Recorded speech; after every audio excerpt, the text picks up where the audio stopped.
أعوذ بالله من الشيطان الرجيم بسم الله الرحمن الرحيم الحمد لله رب العالمين والصلاة والسلام على أشرف الخلق أجمعين سيدنا محمد عليه وعلى آله وصحبه أفضل الصلاة وأتم التسليم. اللهم علمنا ما ينفعنا وانفعنا بما علمتنا وزدنا علما يا رب العالمين. اللهم إنا نسألك علما نافعا وعملا صالحا متقبلا ورزقا حلالا طيبا يا أكرم الأكرمين. وبعد. We ask Allah subhanahu wa ta'ala to forgive our sins and shortcomings, and we ask Allah subhanahu wa ta'ala to make these gatherings of knowledge and blessings. We ask Allah subhanahu wa ta'ala to make all this knowledge that we are learning a proof for us and not against us on the day of judgment. We ask Allah subhanahu wa ta'ala to shower us with His mercy, inshaAllah. The Prophet sallallahu alaihi wasallam once was passing by a group of Al-Ansar, the companions, and he found that they were joking and laughing out loud. And then he told them, he interrupted their majlis, sallallahu alaihi wasallam, and then he said, make more mention of death. And the exact word that he used was hadim al-ladhat. Make more mention of the destroyer of pleasures. Because when death comes, it destroys all the pleasures of this life. So he said, make frequent mention and a lot of mentions of death. فَإِنَّهُ لَمْ يُذْكَرْ فِي كَثِيرٍ إِلَّا قَلَّلَهُ. Whenever you mention or you talk about death, whatever something that is abundant and a lot in your life, it will be very little in your eyes. وَلَا فِي قَلِيلٍ إِلَّا كَثَّرَهُ. If it was mentioned in anything that is very little in your eyes, it's going to be a very big of deal. The Prophet ﷺ, obviously he was not against them having good time, but the point is he tried to tell them, do not be distracted. Do not forget about your ultimate destination that everybody is actually heading towards in this life, that one day, sooner or later, Allah subhanahu wa ta'ala will decree death for you. Last time we gave an introduction about death and what is the meaning of death. We talked about first an introduction, theological introduction, that how do we believe in the sam'iyat, the things that we heard from the Prophet sallallahu alaihi wasallam metaphorically, that might not be very logical to us in terms of the logical reasoning, but the reason we believe in these things is that the source that has told us about these things is a true and authentic source, was the Prophet sallallahu alaihi wasallam. We talked about the unseen topic of Aqidah, and then we talked about the manifestations or the reflection of La ilaha illallah in our life, the phrase of divine oneness, kalimatul tawheed. We shed the light quickly on the spiritual crisis that we are suffering from in this life, being very materialistic, being very individualistic, and being very scientific oriented students, specifically university students, that we all the time think of tangible things and scientific things, and we're not thinking of the spiritual dimension that Allah subhanahu wa ta'ala has created in us. And then we try to define what is death. How can we define it? And what does it mean to us as Muslims to believe in death? Because we said everybody knows that we are going to die. But the exact thing that Islam wants us to believe in is how we are going to die. How is it going to be our end of this life and the transition to the hereafter? We talked about the soul, al-ruh, and if we can define it or not, and what was mentioned about it in the tradition of the Prophet sallallahu alaihi wasallam, and then where does the soul reside after death, and what the Prophet sallallahu alaihi wasallam said about death. And then we started talking about the angel of death. قُلْ يَتَوَفَّاكُمْ مَلَكُ الْمَوْتِ الَّذِي وُكِّلَ بِكُمْ. The angel of death who is set over you will take your souls. Then we said multiple verses in the Quran, they might appear contradicting, because some ayat say that Allah subhanahu wa ta'ala is the one who is going to cause you death. Another ayah is saying that one angel is going to cause you death. Another ayah says that a group of angels, تَوَفَّتْهُ رُسُلُنَا, will actually cause you death. So how can we reconcile between these ayat? And then the concept of ajal, the distant lifetime that Allah subhanahu wa ta'ala has prescribed for each one of us. Can it increase or decrease in our life? And the hadith and the nusus, the divine texts of the Quran and Sunnah that talk about the increase or the decrease of the ajal of some people. And what Allah subhanahu wa ta'ala said, and I remember we concluded with this, وَمَا يُعَمَّرُ مِن مُعَمَّرٍ وَلَا يُنْقَصُ مِن عُمُرِهِ إِلَّا فِي كِتَابٍ. No aged person is granted additional life, nor his lifespan lessened, but that is in register, that Allah subhanahu wa ta'ala has willed this to happen for him. Then this is the general timeline of events that we are going to cover in terms of the hereafter throughout the class, inshallah. And the main part we're still talking about is death, and then the grave, which is the main point that we are covering today, inshallah. The way we think of the umr, as we say in Arabic, or the lifetime, or the life stage, the way we view it in Islam is that every single human being has actually 5 different life stages. The first one is the pre-worldly life stage, and we talked about it last time. We said that at a certain point of time, each one of us here was created by Allah subhanahu wa ta'ala way before his birth date. And then Allah subhanahu wa ta'ala held all of us witnesses against our own selves. Alastu bi rabbikum? Am I your Lord? And we all testified that yes, قالوا بلى شهدنا, we have testified that you are our Lord. But he told us, as he said in the Quran, that you will come on the day of judgment and you would say, I do not remember that I said this before. أن تقولوا يوم القيامة sorry إنا كنا عن هذا غافلين. Because none of us actually remembered what happened on this day. What we call it in عالم الذر, we're just pre the creation of the human beings. Allah subhanahu wa ta'ala created us, as he said, وَإِذْ أَخَذَ رَبُّكَ مِنْ بَنِي آدَمَ مِنْ ظُهُورِهِمْ ذُرِّيَّتَهُمْ وَأَشْهَدَهُمْ عَلَى أَنفُسِهِمْ. He made them testify against themselves. But we all forget about this, that it happened to us. So this is the first life stage. And then the second one is the worldly life stage, our umr in this life, our age in this life, that everybody, Allah subhanahu wa ta'ala has destined for. Someone is destined for 50 years, for 40 years, for 20, for 60. Whatever Allah subhanahu wa ta'ala has willed for you is going to happen to you. And we said it does not increase, it does not decrease. And then the barzakh, the intermediate period between your death and between the hereafter, or between the day of judgment. This is what we call it in Arabic, al-barzakh.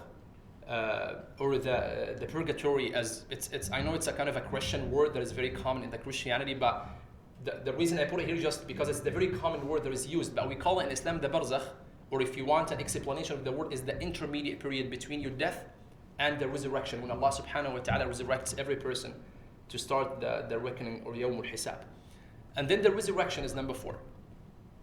So each one of us, for number 3, for this intermediate period, is gonna be different. Because if you die now, then this period of time will be different for you than someone else who's gonna die later, or someone who died before. Yes, the concept of time and the day of judgment is not exactly the way we frame it in this life. But if we want just to give it an example, or to liken it to our understanding of the time frame of this life, yeah, we're gonna be different. If somebody died yesterday, it's gonna be different than somebody who died like 100 years ago, in terms of the barzakh period that Allah subhanahu wa ta'ala has willed for him. And then the last one, which is the life of eternality, will be al-jannatu wal-nar. Someone that would be admitted to the Jannah. We ask Allah subhanahu wa ta'ala to make us all the people of Jannah, or someone would be actually admitted to the hellfire. Wal-'iyadu billah. We ask Allah subhanahu wa ta'ala to save all of us. So these are the 5 periods, the 5 life stages that each one of us has to go through. And obviously we are in the stage number 2. And at any point of time, Allah subhanahu wa ta'ala might cause any one of us death. And that might happen to any one of us at any time. Maybe next week some of us might not be here attending this class. Not because they're busy, but because they died. Maybe at any point of time, you are in the best condition of your health and the best condition of your life in general. You're not expecting it, and it comes to you out of nowhere. It comes to you completely unexpected. And this is the ghafla that Allah subhanahu wa ta'ala says. That's why the Prophet ﷺ, when he entered upon those Sahaba, he said, make Allah mention of death. Because you never know when it's gonna happen to you. Then so many things happen when death is present. When Allah subhanahu wa ta'ala sends his angels to take your soul out from your body. And Allah subhanahu wa ta'ala sends a group of angels, a wafd, like a delegation of angels, to take the soul of a person out. All of your life, each one of us has 21 angels of Allah subhanahu wa ta'ala who are accompanying him all the time. If you do a kind of extrapolation of the ayat and the ahadith that are talking about the angels who are accompanying human beings, if you want to do the math, there would be around 21 angels. Allah subhanahu wa ta'ala, for example, said, وَإِنَّ عَلَيْكُمْ لَحَافِظِينَ كِرَامًا كَاتِبِينَ. Appointed over you are keepers. They're noble and recording your deeds. يَعْلَمُونَ مَا تَفْعَلُونَ. They know whatever you do. Allah subhanahu wa ta'ala says, مَا يَلْفِظُ مِنْ قَوْلٍ إِلَّا لَدَيْهِ رَقِيبٌ عَتِيدٌ. Whatever, every single word a person utters, there are angels of Allah subhanahu wa ta'ala recording what he's saying. Allah subhanahu wa ta'ala says, لَهُ مُعَقِّبَاتٌ مِنْ بَيْنِ يَدَيْهِ وَمِنْ خَلْفِهِ يَحْفَظُونَهُ مِنْ أَمْرِ اللَّهِ. For each one are successive angels before and behind him who protect him by the decree of Allah subhanahu wa ta'ala. يحفظونه من أمر الله means يحفظونه بأمر الله. They protect him by the amr of Allah subhanahu wa ta'ala. So Imam al-Hafidh ibn Hajar, he said, using this inductive methodology, we found out from all these different ahadith that there are 21 angels of Allah subhanahu wa ta'ala. We all know that there is an angel in your right hand who writes down your good deeds, and there is an angel in your left hand who is writing down your bad deeds. There is that qareen, the person, your close angel that Allah subhanahu wa ta'ala has appointed him very close to you. He is with you all the time. And there are the angels of the parts of your body, because upon each main part of your body, there's an angel that Allah subhanahu wa ta'ala has appointed. There are angels that Allah subhanahu wa ta'ala sends them upon us to attend the majalis al-ilm. And the Prophet ﷺ said, يَتَعَاقَبُونَ فِيكُمْ مَلَائِكَةٌ بِاللَّيْلِ وَمَلَائِكَةٌ بِالنَّهَارِ. There are groups of angels who are taking turns to attend your gatherings. Some other hadith, he said, a group of them would come after Fajr and a group of them would come after Asr. And they come specifically to the mosques or the majalis of ilm that the name of Allah subhanahu wa ta'ala is being mentioned. And then they would go up and talk to Allah subhanahu wa ta'ala, and they would tell Allah subhanahu wa ta'ala that we have come to those people when they were mentioning you, and we left them and they are still in the same state that they are mentioning you, or they are praying to you. أَتَيْنَاهُمْ وَهُمْ يُصَلُّونَ وَتَرَكْنَاهُمْ وَهُمْ يُصَلُّونَ. Any person in this life would be in one of two situations when the angels are coming to take his soul out. Only two states, only two situations, only two scenarios. Whether you are from Ahlul Iman, whether a person is from the people of faith, from the people who believed in Allah subhanahu wa ta'ala and followed his commands, or a person, wal-'iyadhu billah, who lived this life in an unprophetic way, in a way that Allah subhanahu wa ta'ala and the Prophet sallallahu alayhi wa sallam didn't want him to live, didn't want her to live.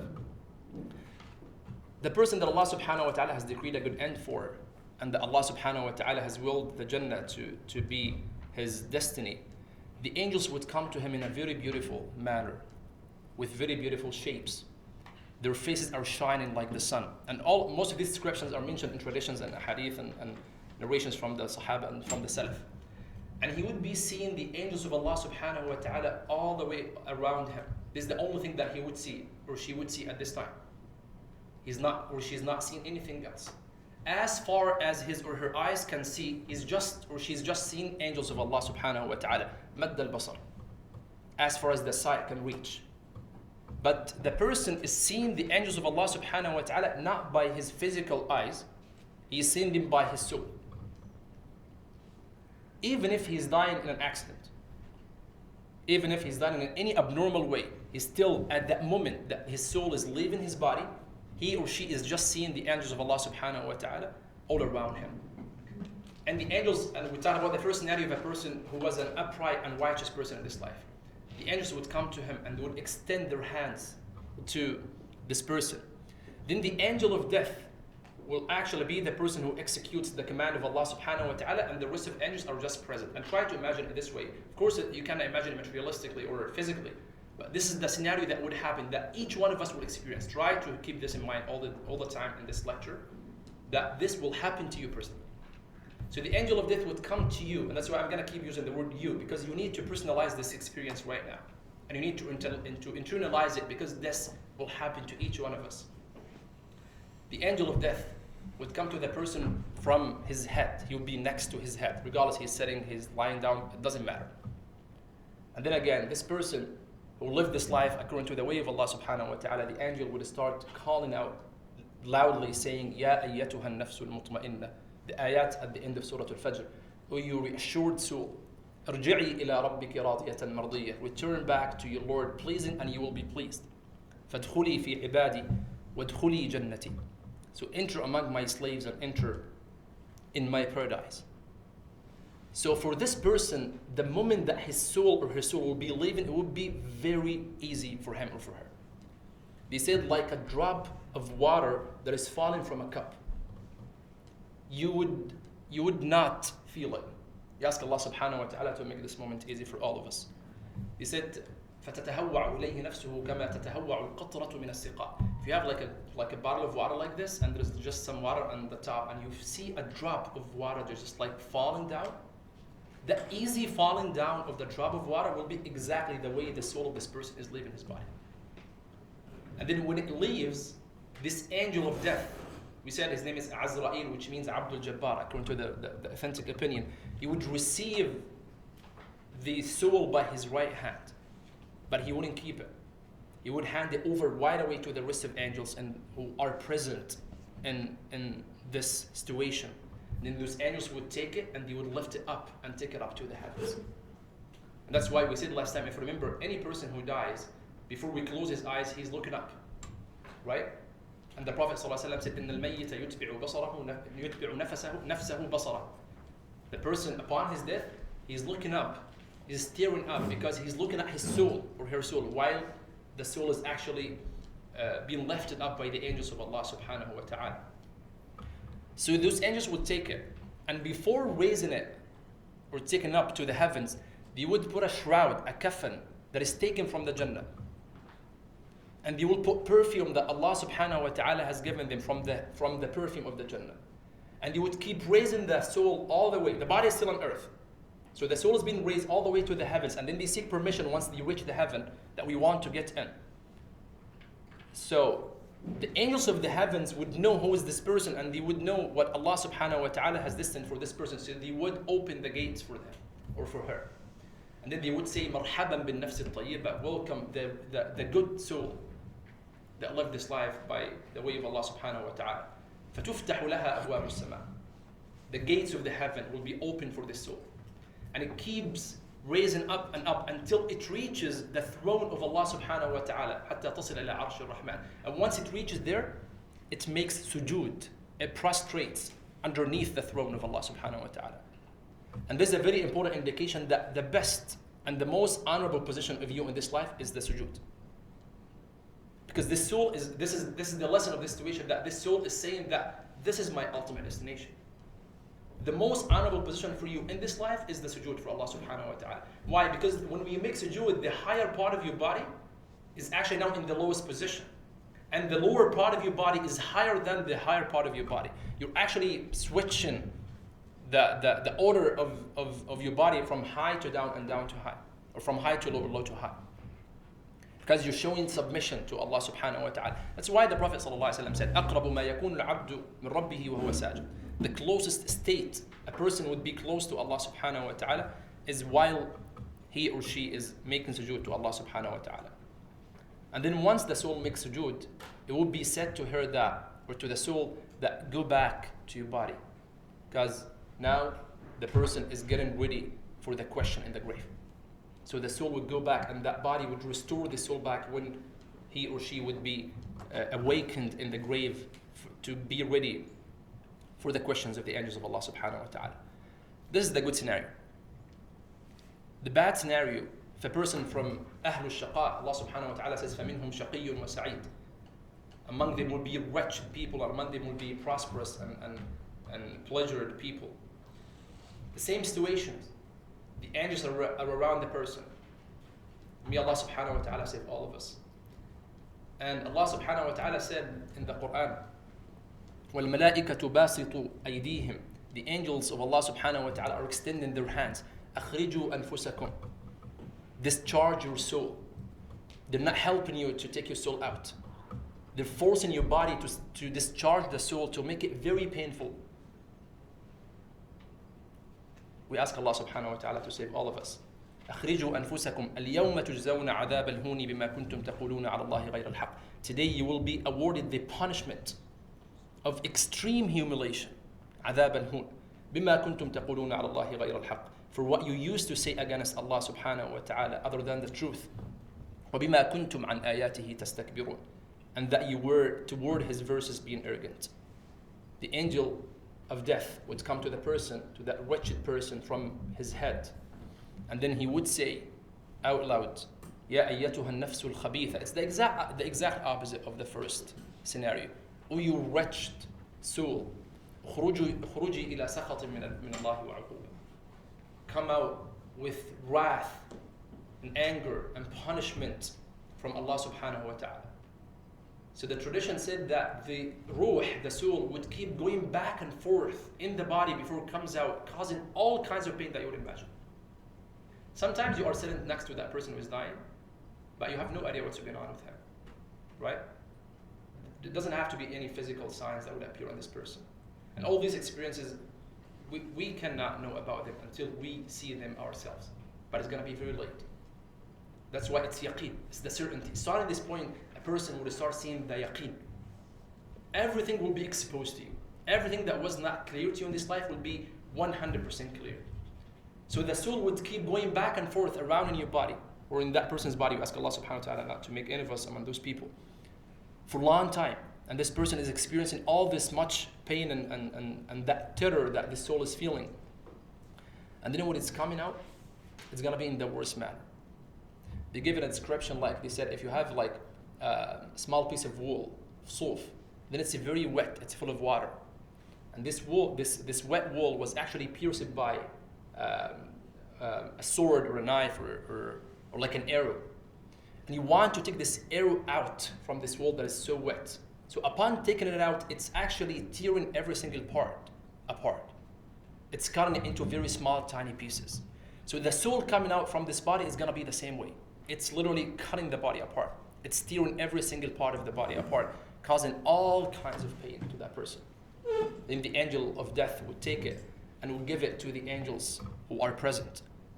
And then they are going, instead of putting that shroud from the Jannah as it happened to the good person, it's going to be put some rocks and some flamed rocks from the hellfire. And from the qatiran that Allah subhanahu wa ta'ala mentioned in the Quran, the liquid of pitch that Allah subhanahu wa ta'ala mentioned in the Quran will be among things the people of the hellfire will be drinking. It's from qatiran, sarabiluhum in qatiran. It's like a liquid of pitch that will be put on the soul of this person. And then they would raise it up to the heavens. And once they reach the heaven, they would ask for permission, but the permission will not be granted. And you would say, the angels of the heavens, they would say, لا مرحبا بالنفس الخبيثة. This wretched soul is not welcome here. And this is what Allah subhanahu wa ta'ala said in the Quran, إن الذين كذبوا بآياتنا واستكبروا عنها. Those who denied the verses of Allah subhanahu wa ta'ala and were arrogant towards them. لا تفتح لهم أبواب السماء. The gates of heaven will not be open for them. ولا يدخلون الجنة حتى يلج الجمل في سم الخياط.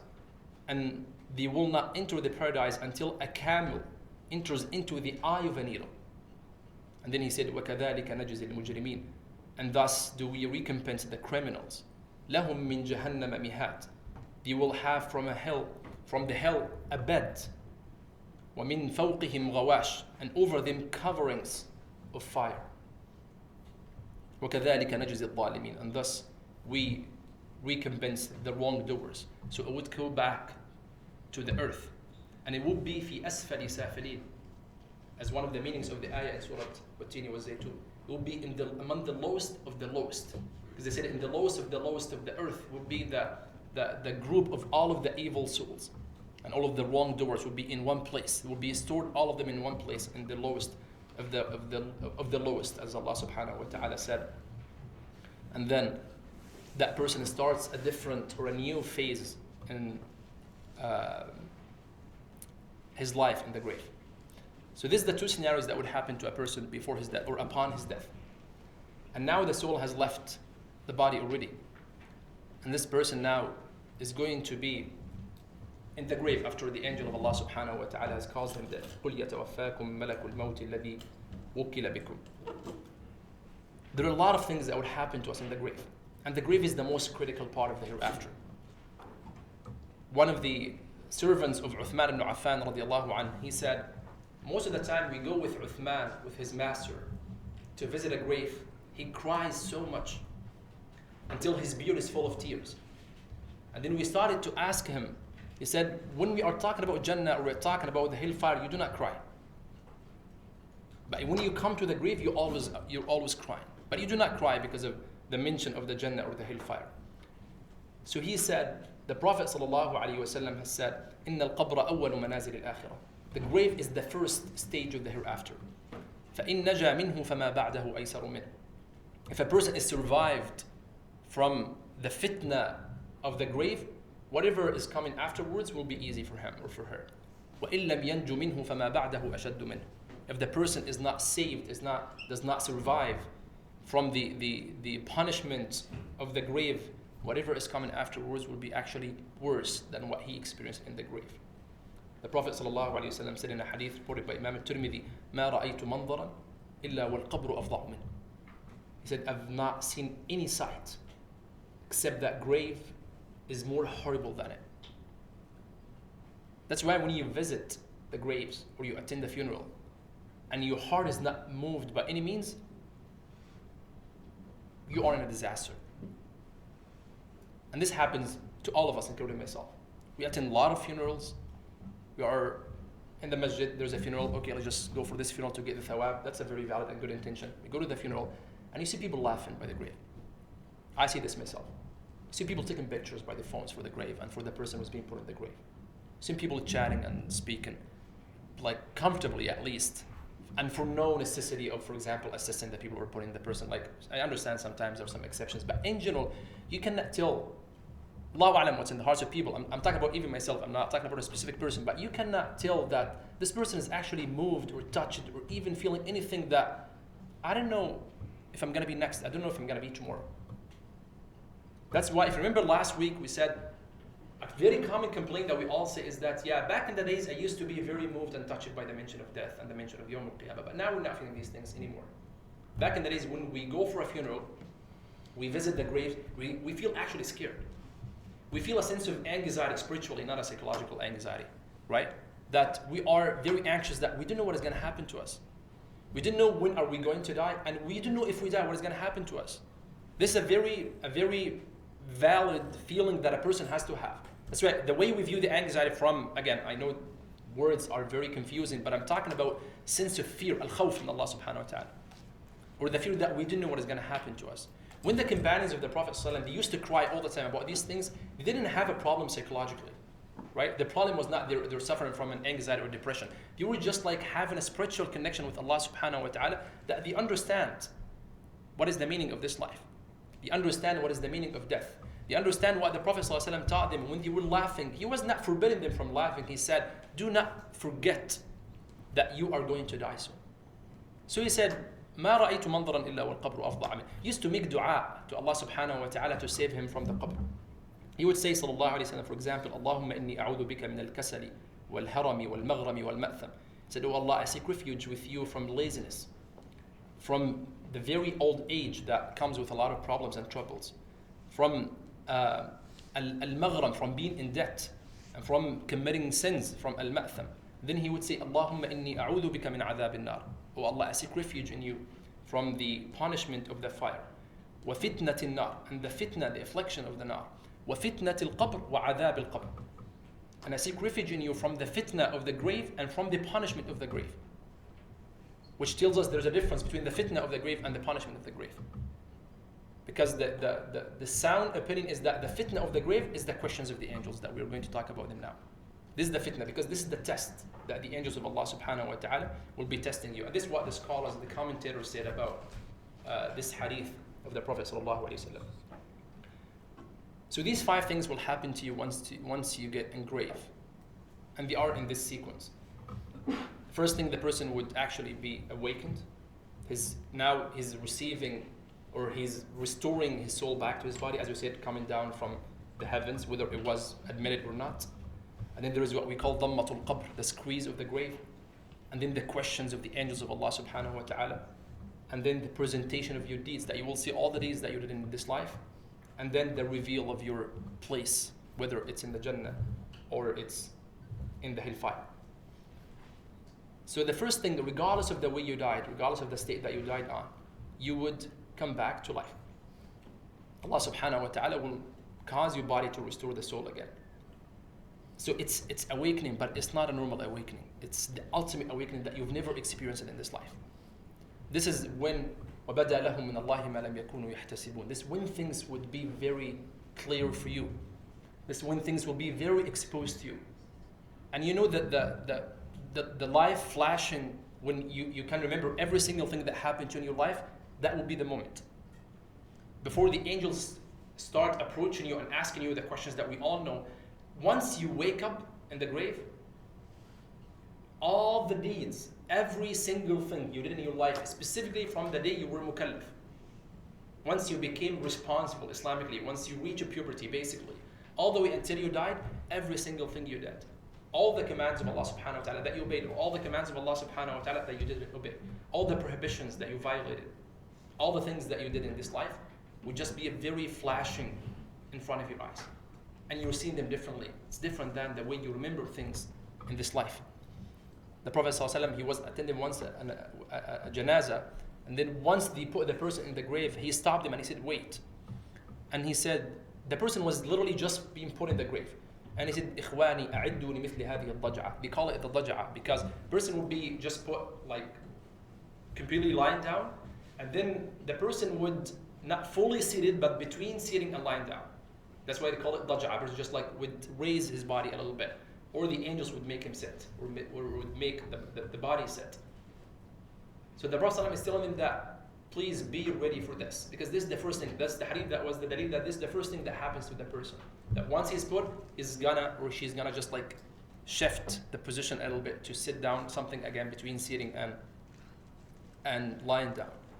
And the person again would remember every single thing that happened to him. Allah subhanahu wa ta'ala said, even the ayah is talking about the day of judgment, but the ayah is general, talking about the hereafter and how things will be exposed to us. لَقَدْ كُنْتَ فِي غَفْلَةٍ مِّنْ هَذَا. You remember this at this moment. You were certainly heedless of all of this. You were unmindful of all of this. فَكَشَفْنَا عَنْكَ غِطَاءَكَ. And we have removed from you your covering, your veil. فَبَصَرُكَ الْيَوْمَ حَدِيدٌ. So sharp is your sight today. Now you can see things rightfully. Once this happens and a person just like he's awakened, what we call ضَمَّةُ الْقَبْرِ, or the squeeze of the grave. Most of the traditions that are talking about the squeeze of the grave, they're talking about it as a punishment. And some people said it can be both. It can be a punishment, which is the obvious understanding of the word, the literal meaning of the word. And they said it can be a reward from Allah subhanahu wa ta'ala in a nice manner as well. But most of the hadith, again, it's a punishment. Is that the person will be literally squeezed. حَتَّى تَخْتَلِفَ أَضْلَاعُهُ. The parts of the body will be just like mixed together. They're smashed, all of them together. If this is the qadr of Allah subhanahu wa ta'ala for this person. And this squeezing, some people said, okay, what if the person was actually righteous and was good in this life? So they said that the grave, instead of squeezing the person, the grave would be as if the grave is hugging the person. كَمَا تَضُمُّ الْأُمُّ وَلَدَهَا. Exactly like the mother, when she is like hugging her baby, the grave would do that to the person. It's not going to feel it in a very painful way. But again, most of the traditions are talking about this squeezing that would happen to the body. And some scholars mention the very beautiful meaning why Allah subhanahu wa ta'ala decreed this at this point. Allah subhanahu wa ta'ala wants to make you ready for the questions of the angels. And we are very weak. You cannot encounter an angel. You can't. You cannot interact with an angel of Allah subhanahu wa ta'ala. It's impossible. Look at the descriptions of the angels in the Quran or in the Sunnah. Look at how Allah subhanahu wa ta'ala described Jibreel. عَلَّمَهُ شَدِيدُ الْقُوَى. And quwa is a plural word. It's not a singular. It's not only powerful. It's jam'a quwa. It's the plural of the power. He's profoundly powerful. He's extremely powerful. And he didn't just say that. He said ذُو مِرَّةٍ. And mirra is الْقُوَّةُ الْعَظِيمَةُ. He is extremely powerful. It's very hard to explain this in words. This is a description of one angel of Allah subhanahu wa ta'ala. And most of the angels, they share this level of power. So that's why we are very weak. Physically, we are very weak. So you can have, once you encounter the angels, and most of the hadith are talking about the angels of the grave, their descriptions are horrible. It's the most painful and the most horrible experience that a person might see in the hereafter. We ask Allah subhanahu wa ta'ala to save all of us. So we cannot interact with the angels. That's why we need to be empowered to do this. So you need physical empowerment. You need an encouragement physically.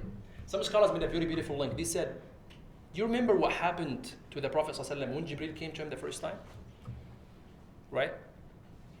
For you attending the Sirah class where you spent a long time talking about this encounter.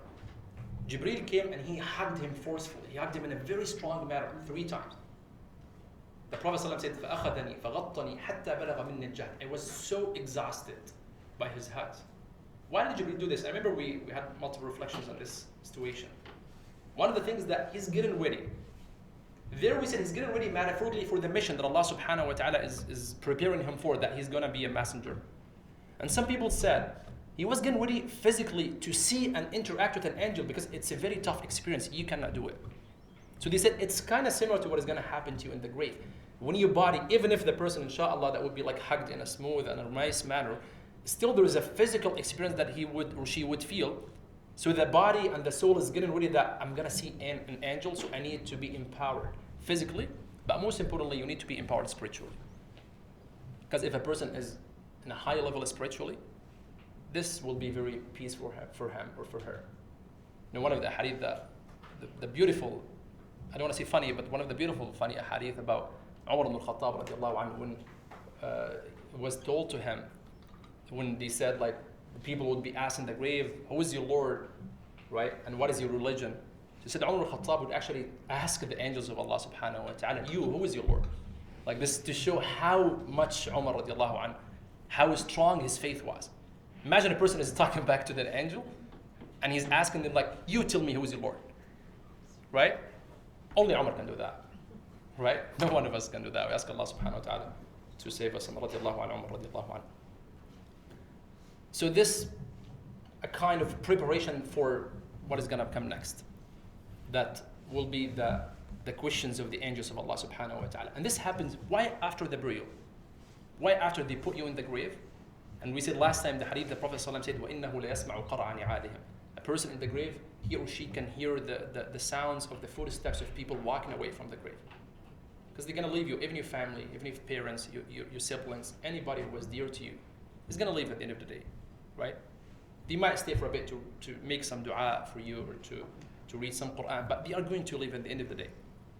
So you can hear them leaving you. And now your soul is coming back to your body.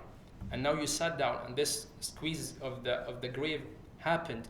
Then the angels of Allah subhanahu wa ta'ala, the angels of the grave specifically, would come to you. And again, most of the descriptions are very, very scary about them. That they would come with very noisy and loud voice. That is very scary. And they would come with, of course it depends on the state of the person, in a very scary shapes. And then they would start asking the person these questions. They do not look like human beings. And they do not look like the rest of the angels. They're very unique, something very unique for that experience. Hum khalqun badi'. There's something unique that we don't know anything similar to them. يترفقان بالمؤمن. You'll be very nice and welcoming for the believer. وينتهران المنافق والكافر. And they would humiliate the hypocrite and the unbeliever so much. We all know the names to be Munkar wa Nakir. Some people read it Munkir wa Nakir, right? Munkir because he's Munkir, so he's like basically forbidding the evil that happens from the person who died. And Munkar because his Munkar means that his shape and his form is very Munkar. Munkar means something that you're very confused and you're very scared about. You don't want to look at his face because he's very scary. This is the famous authentic tradition that there will be two angels, this is their names. Some people say no, there are two angels whose names are Munkar wa Nakir, will be asking the hypocrite and the unbeliever, but the angels who would be asking the believers would be different. And we call them the opposite names, Mubashir wa Bashir. So Mubashir from the glad tidings, the giver of a glad tidings. Those people would be welcome and would be nice. So we said like two angels for the hypocrite and the unbelievers, and two angels for the believers. Some people say they're the same angels. It's an experience that people have to go through. So you would get your soul back, and your senses will be back to your body as well. وَتَكْمُلُ حَوَاسُهُ. The hawas, the senses that Allah subhanahu wa ta'ala has given you in this life would come back to you. All of the senses, some of the senses, we're not sure. But the senses that will be enough for you to understand the questions and to respond. This is what we know. That was sight, hearing, speaking, maybe more or less, Allahu A'lam. But you will be able to have these conversations with the angels of Allah subhanahu wa ta'ala. And then they would ask each person in his own language or in her own language. So it doesn't matter what was your language in this life. They would ask you in the language that you understand. Whether it's a universal language that everybody will be able to understand, this is possible, or in your own language that you used to speak in this life. Sometimes the two angels will be speaking to you in the same time, and they will be asking you both of them in the same time. And sometimes one of them only would be actually asking you some of the questions. So the ahwal of the su'al, the The situations or the scenarios of the questions of the grave are different, as the scholar said. Some people will be asked only these 3 questions. Some people will be asked more, by the way, because we always think that it's just 3 questions and that's it. No, sometimes it might be actually more than these questions. قد يسأل عن بعض اعتقاداته وقد يسأل عن اعتقاداته كلها. Whatever you believed in this life, you might be asked about all of them. And you might be asked actually about only some of them. Allah subhanahu wa ta'ala said in Surah Ibrahim, يثبت الله الذين آمنوا بالقول الثابت في الحياة الدنيا وفي الآخرة.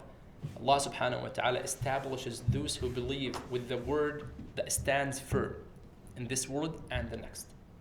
So many of the Sahaba said في الحياة الدنيا وفي الآخرة is talking about the grave, the questions in the grave. This is what Abdullah ibn Abbas, for example, said. And Ikrimah, his student, one of the Salaf, he said, people will be asked about their faith in the Prophet sallallahu alaihi wasallam and about the Tawheed, about the oneness of Allah subhanahu wa ta'ala. So you will be answering these questions according to the state they died upon, right before they left this life. The 3 questions we know of is, who is your Lord? Man Rabbuk. And then, what is your religion? Ma dinuk. And then, different narrations, who is this man? And that's it. Ma hada rajul. Right? In a literal translation of some of the hadith is, what is this man? Which does not really make a lot of sense. Because this is considered to be a trick question. So they want to hear what you really believed in this life. So فَهُمَا يَسْأَلَانِ سُؤَالَ تَعْمِيَةٍ, which means that they are tricking you by asking these questions. That's why the scholars said they are not disrespecting the Prophet ﷺ. They're just tricking you, right? Because they wouldn't talk about the Prophet like, who is that person? No, they're not. That's not what they mean. They mean to test you. It's a test. It's a fitna. So they're saying, who was that person? Who is this man? What was that man? There are like 3 or 4 different narrations mentioned from the Prophet ﷺ. Who is your Lord? It's clear. Man Rabbuk, they're asking about what you believed in, what you worshipped in this life. And what is your religion? وَمَا دِينُك. One of the meanings of religion, of deen in Arabic language, one of the literal meanings of the word is at-tariqa. So what was your way of life? How did you live this life? What did you believe in this life?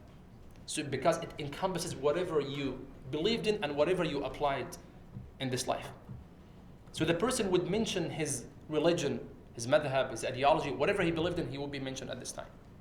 Whatever you believed in. Doesn't have to be like a Islam or Christianity or any other religion. Whatever you believed in this life, that would be your answer. So we think of these questions to be simple and just, it's like, if it's a multiple choice question, that means like 2 or 3 answers, I'm going to choose one of them. It's actually much more than this. And there is a lot beyond these questions.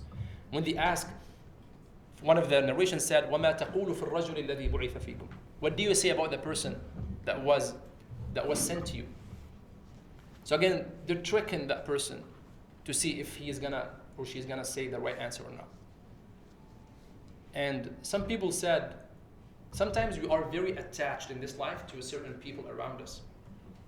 A person that you love so much, or you kept, not only love in a personal level, I mean like a person that you followed in this life. They said, the most person that you were very attached with in this life, you might actually mention the name of that person in this situation. A person who loved someone more than the Prophet ﷺ, he might slip and say like, whatever the name of that person. And we think of these things again to be like, yeah, of course, I know Muhammad ﷺ. I'm just going to say Muhammad ﷺ. Unfortunately, it's not that easy. You might not, وَالْعِيَاذُ بِاللَّهِ, be able to say it. The mu'min would answer these questions in a very easy manner. He said, Rabbi Allah, my Lord is Allah. وَدِينِي الْإِسْلام, my religion was Islam. وَالرَّجُلُ الْمَبْعُوثُ فِينَا Muhammad. He would identify the man. The person that was sent to us is Muhammad sallallahu alayhi wa sallam. And one narration said, Huwa Muhammadun, Huwa Muhammadun, Huwa Muhammad. The person would repeat it 3 times. He is Muhammad, he is Muhammad, he is Muhammad. 3 times. جاءنا بالبينات والهدى فآمنا به واتبعناه. Said he brought us, or he came to us with the guidance and the signs of Allah subhanahu wa ta'ala, so we believed in him and we followed him. At that point, the angels would respond to that person and they would say, صدقت وبررت. You have said the truth and you have said what is righteousness. قد علمنا إن كنت لموقنا. We know that you were among the believers, the certain believers in Allah subhanahu wa ta'ala. And they would reassure him and they would actually make sure that this person is in peace and security. The other person, as the hadith says, he would just keep saying, I don't know. he would say, who is your Lord? I don't know. What is your religion? I do not know. And some of the versions said he would say, ha, ha. He just like saying, like he doesn't know what he's saying. La adri, la adri. He would just keep repeating, I don't know, I don't know. In another version, he would say, or she would say, كنت أقول ما يقول الناس. Which is really, really scary. I used to say whatever people used to say. Which is very scary, that you need to understand your aqidah properly. Whatever you believed in, that's why the word belief, the word aqidah, it means you have a firm belief in this. You have a firm belief in Allah subhanahu wa ta'ala. You have a firm belief in the Prophet sallallahu alaihi wasallam. You have a firm belief in the hereafter, in the qabr. You have a firm belief that this will happen to you. If you do not have this firm belief, this answer will not be easy for you. That person will be that confused. He doesn't know. She doesn't know. I don't know. He just would. This is the only answer that that person would just keep saying, I don't know. The angels would tell him, لا دريت ولا تليت. You never knew about it. And it's too late to know anymore. And then they would start punishing him with a severe punishment from Allah subhanahu wa ta'ala. One of the hadith the Prophet sallallahu alayhi wa sallam, one of the kind of a long hadith that the Prophet sallallahu described all of this situation, reported by a sahabi, his name is Al-Bara ibn Azib. He said, we went with the Prophet sallallahu alayhi wa sallam once for a funeral for one of the sahaba, from one of the men of Al-Ansar. He said, once we got to the grave, and we didn't put the person in the grave yet, the Prophet ﷺ sat down next to the grave. And we sat down around him and we stopped. Because he was just like very speechless, he's not saying anything. So we all sat down around the Prophet ﷺ as if birds were above our heads. كَأَنَّ عَلَى رُؤُوسِنَا الطَّيْرِ. They used this expression to say we were extremely quiet. No one was actually talking. وَفِي يَدِهِ عُودٌ يَنْكُتُ بِالْأَرْضِ. He had like a small stick, sallallahu alayhi wasallam, and he was just like scratching the ground at this moment. So imagine the situation. The person is still there. He didn't put him in the grave. The Sahaba found out that the Prophet ﷺ is just speechless. He doesn't want to say anything. And he stopped. He stopped the process of the burial. They all sat around the Prophet كَأَنَّ عَلَى رُؤُوسِهِمُ الطَّيْرِ, as if birds were above their heads. And the Prophet ﷺ is just like looking at the ground, and he's scratching the ground, the dust, with a small little stick that was in his hand, sallallahu alayhi wa sallam. Then he raised his head out of a sudden, and he said, "Ista'idhu billahi min adhab al-qabr." Like, seek refuge in Allah subhanahu wa ta'ala against the punishment of the qabr. Marratayn aw thalathan. He said, he repeated it 2 or 3 times. Ista'idhu billahi min adhab al-qabr.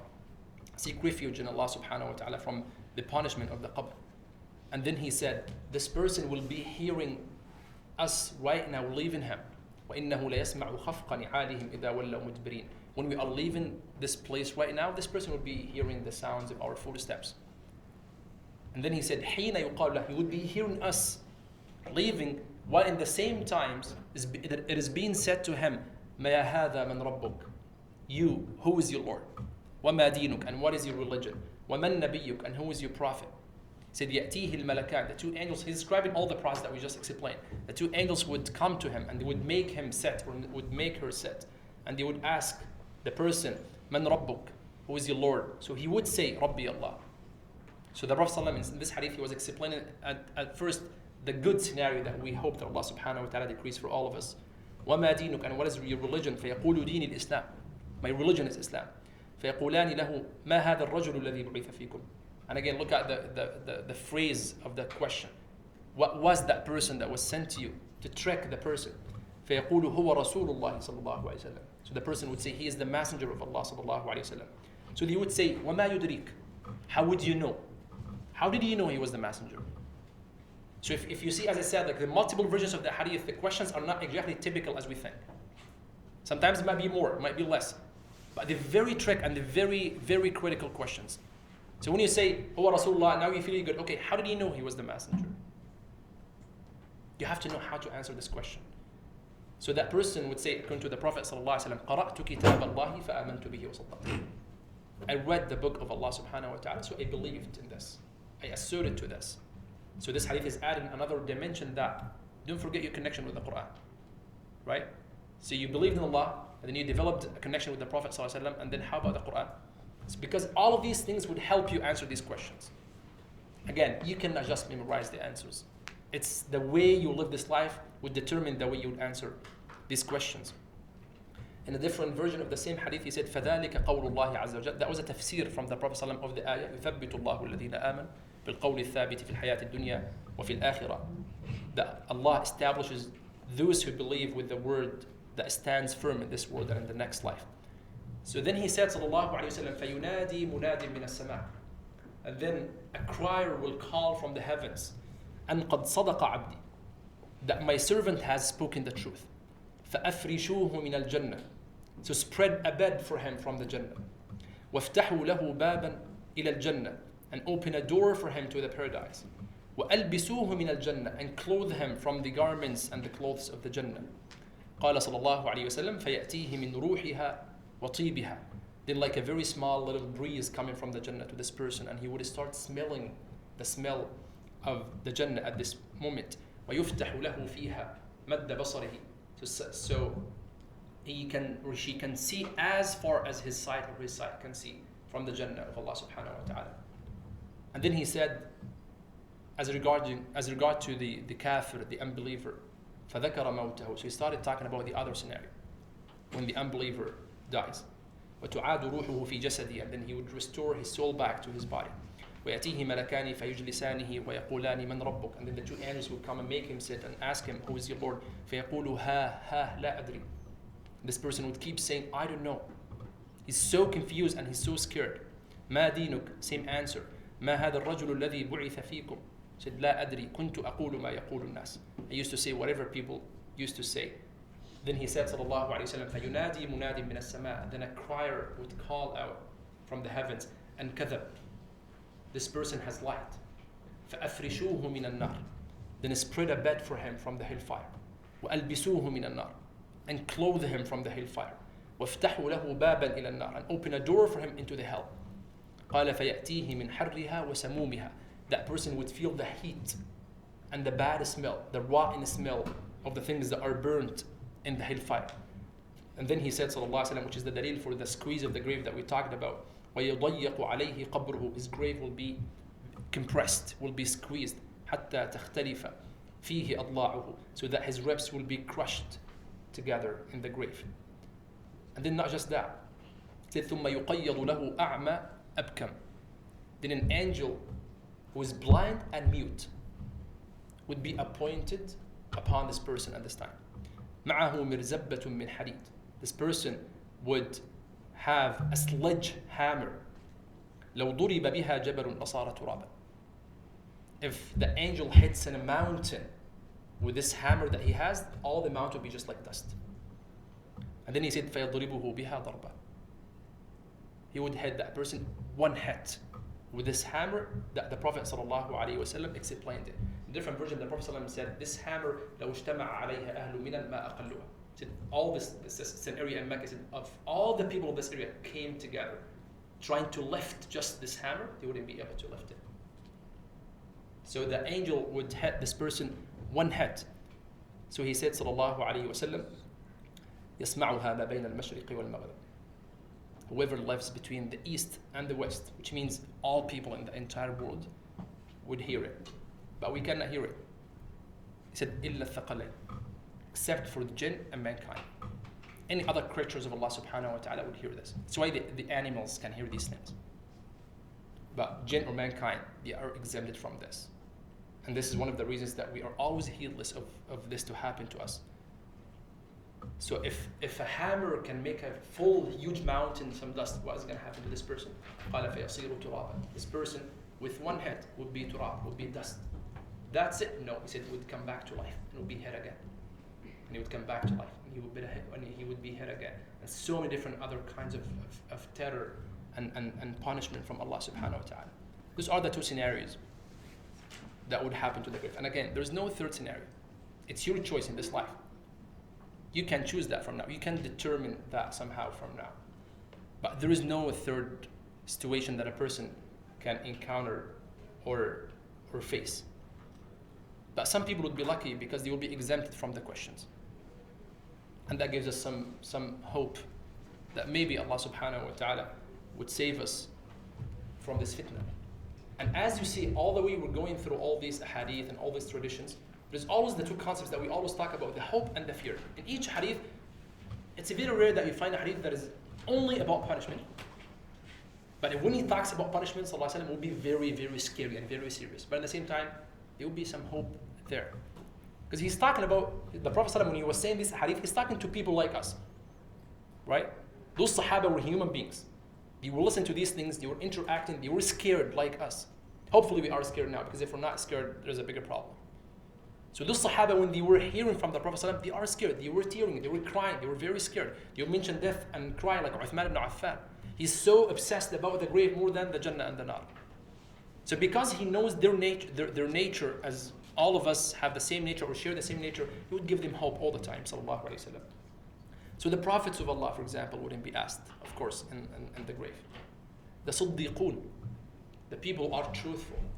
And it's a spiritual rank or position that was named after Abu Bakr as-Siddiq radiallahu anhu. And when you say as-Siddiqun, it's a plural word, which means it's not only Abu Bakr would be exempt. Of course, he would be exempted because so many hadith testify for Abu Bakr that would be from the people of the Jannah. But it became a spiritual rank or position that we are required to do our best to reach to that level. And it's almost the highest level. Because he's the best of this ummah after the Prophet ﷺ. So this is the highest that we can reach spiritually. So Siddiqun means if you reach that truthfulness, which is a position, there is a chance that you might be exempted from the question of the grave. The shuhada, the people who died for the cause of Allah subhanahu wa ta'ala, or who were killed or martyred for the sake of Allah subhanahu wa ta'ala. Usually the question at this point is, okay, all these positions are very hard for us. We're not prophets. We're not like Abu Bakr as-Siddiq. We're not shuhada. We don't know if we're going to be shuhada or not. We need something that is actually maybe easier. We need like a more hope that things that we can accomplish because we are very weak spiritually. So there are beautiful hadith that if you recite Surah Al-Mulk every night, there's a high chance that you'll be exempted from this. It's a 2-page surah, like 2-page and quarter of a page, right? It's something that you can read in 10 minutes. Really, when you just like lying down before you sleep, after you finish scrolling down in all the phone apps, you can just like read Surah Al-Mulk. But you need to be consistent with this. And there is a reason why Surah Al-Mulk specifically. We'll talk about Surah Al-Mulk later. But there is a reason why.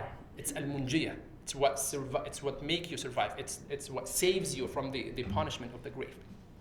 Some hadith suggested that the people that Allah subhanahu wa ta'ala granted the ni'mah of reciting Surah Al-Ikhlas, Surah Qul Huwallahu Ahad, upon their death.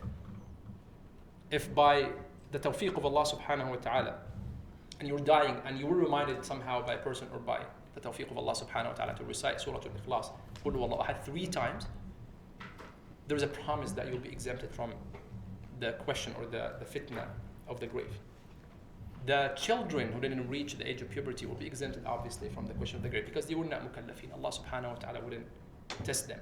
Or the people who didn't have their mind in this life. A person was insane just because that was what Allah subhanahu wa ta'ala decreed for him. Allah subhanahu wa ta'ala wouldn't double the uquba or the punishment upon this person in the grave. People who died because of a natural disaster or an accident, they're considered to be shuhada. It's a lower level of shahada, of course, but they are shuhada. The Prophet ﷺ said, "Ash-shuhada'u khamsa." There are 5 people regarded as martyrs or shuhada. He said, "Al-mat'un," the people who died because of a plague, when it happened and like takes a lot of people and cause a lot of people death. This is a kind of shahada. Wal-mabtun, a person who died out of an abdominal disease. And this is very general medically, if you want to think of it. So a lot of people who die because of diseases, there is, Allahu A'lam, a high possibility that Allah subhanahu wa ta'ala might cause them shuhada. The person who drowned, who was drowning and he died because of this, al-gharaq or al-ghariq. And a person who died because of a building was falling and he died because of this, wasahibul hadm. All these different types the Prophet ﷺ mentioned, which all like things that happen out of our hands and just cause a painful end of life. Allah subhanahu wa ta'ala regard those people to be shuhada. Again, it's not the same. Most of the hadith about shahada and about what happens to the shaheed in the hereafter are talking about the shaheed who is killed in the battlefield, that is justly happening for the cause of Allah subhanahu wa ta'ala. They apply only to that person. But if you die because of these reasons, you are considered as a shaheed, but in a lower level. You do not get all these privileges that Allah subhanahu wa ta'ala gives to that person. So there is a chance to be exempted. There is a chance that Allah subhanahu wa ta'ala might save you from the fitna of the grave or the questions of the grave. And then number 4, after the questions are done, there will be a display of your deeds. There will be a presentation of your deeds. So you will see your deeds. He would come to you. If your deeds were righteous in this life, he would come to you in the best manner. And you can see them. And again, it's a different dimension. So do not apply whatever laws of physics that you understand in this life to this. Because yes, it's different.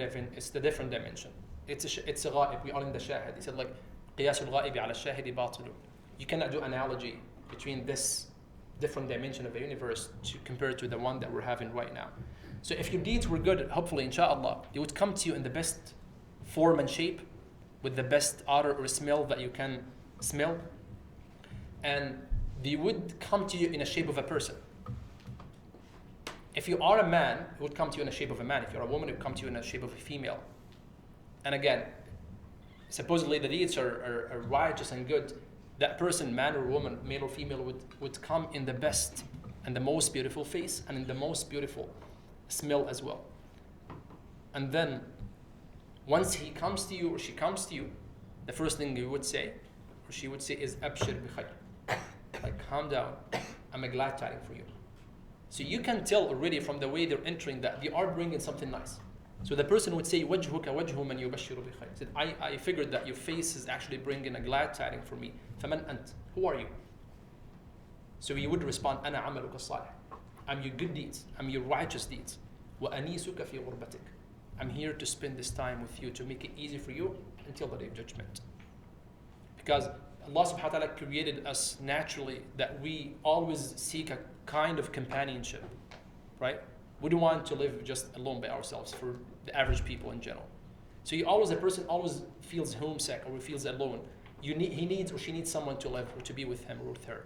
So that's why I said وَأَنِيسُكَ. Anisuk means someone, it's a very beautiful word that implies a person who is very, like a very close friend or companion to you.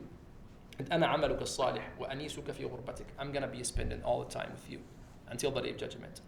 If a person, his deeds or her deeds were so bad, the person would come in the ugliest shape and in the most and the worst and the most rotten smell that you can ever imagine. And once he or she comes, he or she would say, Abshir bisu. You are, she or he are threatening. They're threatening you. They're saying, be warned from what is gonna come next. So the person would figure, because apparently there's something horrible happening, to say, وَجْهُكَ وَجْهُ مَنْ يُبَشِّرُ بِسُوءٍ. He said, I can't tell from your face that you are bringing me evil and bad. فَمَنْ أَنْتَ? Who are you? Would say, أَنَا عَمَلُكَ السَّيِّئِ. I'm your bad deeds. وَأَنَا صَاحِبُكَ فِي غُرْبَتِكَ. I'm staying with you. Imagine this very bad image. He said, I'm with you حتى وقت الحشر, until the resurrection, until Allah subhanahu wa ta'ala resurrects people on the day of judgment. So now you see your deeds. So the person was awakened, and then the squeeze of the grave, number 2, and then the questions of the angels, which is the biggest event that would happen in the grave, and then the presentation of the deeds that would happen afterwards. And then lastly, number 5, you would see your place, and it will be in one of 2 places. This is your eternal abode that would stay with you until the day of judgment. If you answer the questions correctly, the angels of Allah subhanahu wa ta'ala would tell you, look at your place in hell, which Allah has replaced for you with a place in paradise, in Jannah. انظر إلى مقعدك من النار قد أبدله الله بمقعد في الجنة. Said you were supposed to go there, but because you answered the questions, Allah subhanahu wa ta'ala, this is the place. And you would see in front of you the place that you are promised with to be in the Jannah. Person, the wretched soul, wal-iyadu billah, would be said to him the opposite. That انظر إلى مقعدك في الجنة, you were supposed to be in the paradise, but Allah has replaced it with a place in the hellfire for you. And then from this moment all the way until the day of judgment, it will be whether you are in pleasure or in terror or punishment. All the time until the day of judgment, until Allah subhanahu wa ta'ala resurrects people, which is the third stage, the third life stage, al-barzakh, the intermediate time period between your death and the day of judgment. مرحلة بين الدنيا والآخرة. And it happens to every person. You don't have to be in a grave to experience this, by the way. And all what we just thought about, it doesn't matter. Even if a person was not engraved or was not grieved, or a person that was not buried under the ground, or a person that his body or her body were just like kept somewhere, or his body, her body dissolved completely and disappeared, whatever the way, was eaten by something, whatever happened to the person, all these things will happen to you. In a way, only Allah subhanahu wa ta'ala knows about. And we do not have to see any signs of anything that happens to the dead person. And this is a very irrational argument for people who are denying what happens to people after death. Because if they believe in the metaphysics or the dimension of the unseen, they wouldn't deny this. If you are sitting next to a person who's asleep, and this person is seeing a bad dream, right? Would you be able all the time to tell that he's seen a bad dream? Unless maybe he would or she would show some signs of like fear, for example, or like that person would scream, right? Maybe experiencing very bad experience in his dream or in her dream, but you didn't know, you cannot tell what's going on. And this is just a very limited dimension in life that Allah has exposed us to in this life. Just the dream is like very little part of the unseen. That's why Allah left it for us to teach us a lesson. And dreams are very important. That's why it's part of the prophethood. جزء من النبوة. Because it's a lesson for you to understand there's a lot beyond my imagination that I'm not aware of. I don't know much about what is going to happen in the hereafter. You can use the dream or the concept of dreaming as a dalil for you to understand, I can conceptualize that there's something unseen that I cannot see, but I know and I believe that it will happen to me. Some people say, but Allah subhanahu wa ta'ala said in the Quran, إِنَّكَ لَا تُسْمِعُ الْمَوْتَى. You cannot make dead people hear. So they said that means there's nothing that's going to happen in the grave because those people cannot hear, which means they're not going to have any sort of life. But that was a very invalid argument because the ayah is metaphorical in a metaphorical sense. Because Allah subhanahu wa ta'ala is talking about the people who are alive. He's telling him, those people who are not listening to the Quran and they do not want to follow you, they're like dead people. Right? They're dead spiritually because they don't want to listen to the messages of Allah subhanahu wa ta'ala that He's sending to him, that He's sending to them. So the ayah is not talking about actually that the dead people cannot listen to anything or cannot hear anything or cannot experience. They will experience all of these things, and the ayah does not contradict all of this. There are a lot of people still until nowadays, they deny that there is something that is called adab al-qabr, that the punishment of the grave. So many people that maybe we personally know, they say it does not make any sense. There is nothing that is called the fitna, the questions of the grave or the punishment of the grave or the reward. All these things will not happen. Just like we're gonna die and that's it. Some people would actually believe in the day of judgment, but they're not gonna believe in the adab al-qabr. Even though it's a mutawatir, it's something that is agreed upon by all Muslims, something that is repeatedly mentioned in so many ahadith. And when something is mutawatir means there's a kind of consensus on the concept of this idea that the Prophet ﷺ brought or the Quran brought. And this tawatur would make it certain, which means all Muslims have to believe in. That what makes it aqeedah. Because everybody has to believe in. And if you do not believe in, there's a big problem. So some people said, yeah, but it's not mentioned in the Quran. The Quran didn't talk to us about adab al-qabr or na'im al-qabr. It didn't say that there is reward or punishment in the grave. Yes, there are so many hadith, but we don't want the hadith, we want the Quran. The Quran did not mention that. Yes, the Quran didn't talk much about the grave. That's true. The Quran didn't talk about most of these details. We're getting them from the hadith. But there is one ayah that implied the punishment of the grave. And it's a very, when I said implied, doesn't mean it's a da'if or it's a weak understanding. It's a very valid understanding.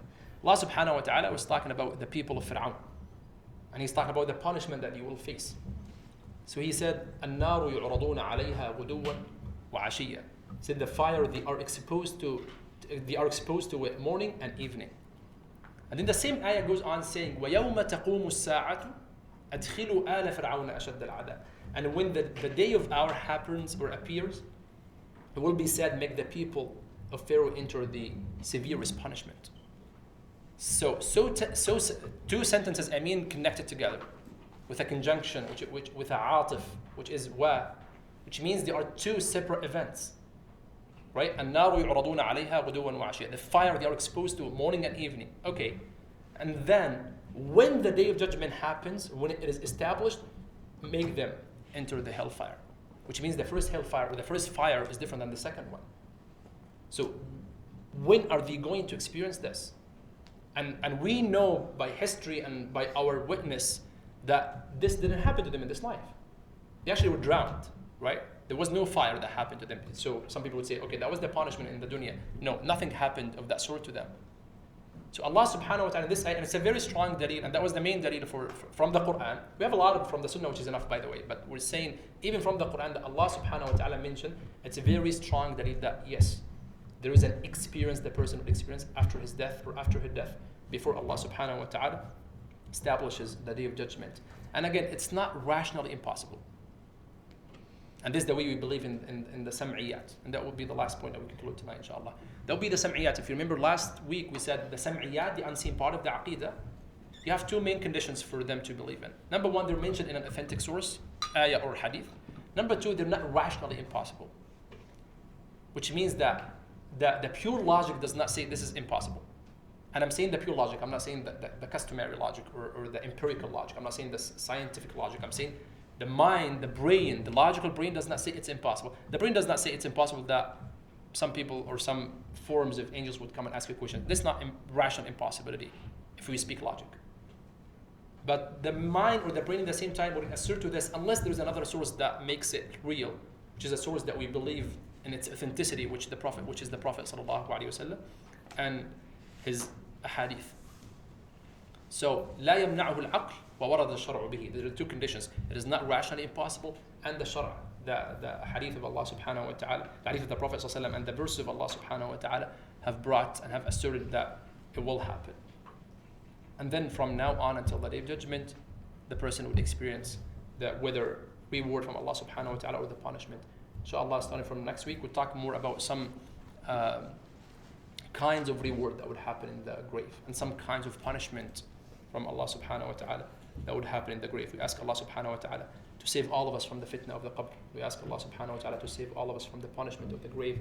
We ask Allah subhanahu wa ta'ala to forgive our sins and shortcomings, and we ask Allah subhanahu wa ta'ala to shower us with His mercy. جزاكم الله خيرا. أقول قولي هذا وأستغفر الله لي ولكم. السلام عليكم ورحمة الله وبركاته.